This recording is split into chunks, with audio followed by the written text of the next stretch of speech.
ఒక cup Zeta special tea తాగితే 4 గ్లాసుల బత్తాయి జ్యూసుకు సమానంగా ఉంటుంది.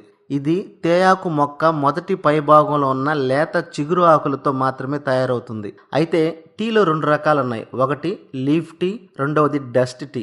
లీఫ్ టీ అనేది లేత చిగురు ఆకులను ఎండబెట్టి పొడి చేసి తయారు చేస్తారు. మన జెటా స్పెషల్ టీ కూడా ఈ లేత చిగురు ఆకులతో ఎండబెట్టి పొడి చేసిందే. ఇంకా తేయాకులో 3 రకాల ఆకులు ఉన్నాయి. మొదటిది చిగురాకు, రెండవది మిడిల్ ఆకు, మూడవది ముదురాకు. ఈ చిగురాకు నుంచి టీ పొడి తయారు చేస్తారు.